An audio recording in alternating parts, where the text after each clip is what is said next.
అనన్య కాంచన నాటకాలని బయట పెట్టాలని, అనన్యకి ఎలాగైనా బుద్ధి చెప్పాలని ఒక మాస్టర్ ప్లాన్ వేసిన ఆనందభైరవి అనన్య కాంచనాలని ఒక గుడికి తీసుకెళ్తుంది. అక్కడ పూజారి గారు అనన్యని చూస్తూ, ఓహో, ప్రత్యేక పూజలు జరిపించాల్సిందని మీరు చెప్పారు కదా, ఈవిడ గుచ్చేనా అని పంతులు గారు అనన్యని చూస్తూ ఆనందతో అంటూ ఉండగా, అవును పంతులు గారు అని అంటూ ఉంటుంది ఆనంద. ఆ నిప్పుల గుండాన్ని చూస్తూ భయంతో వణుకుతూ టెన్షన్ పడుతూ, ఈ నిప్పుల గుండం ఏంటి అని అనగానే, అది చాలా పవిత్రమైనది అని ఆనందభైరవి చెప్తూ ఉండగా, మీరు అందులో నుంచి నడవాలమ్మా అని పంతులు గారు చెప్తూ ఉంటారు.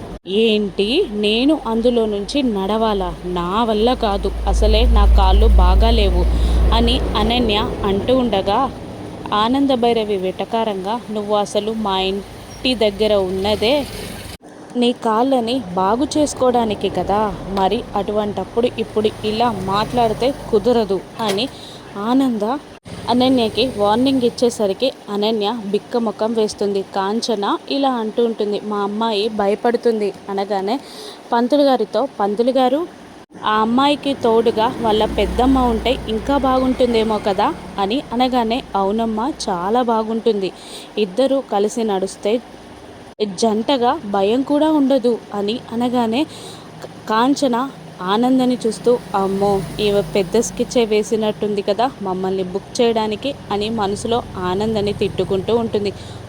కానివ్వండి అని ఆనంద అనగానే ఇక కాంచన అనన్య ఇద్దరు ఆ నిప్పుల గుండంలోకి అడుగు పెడతారు.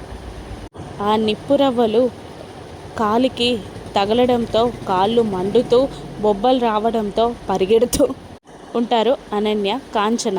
ఇక కాళ్ళు బాగయ్యాయని అనన్య కాంచనాలని ఆనందభైరవి ఇంటి నుండి గెంటేస్తుందా? రాను నెప్సెస్లో చూద్దాం. Thank you for watching.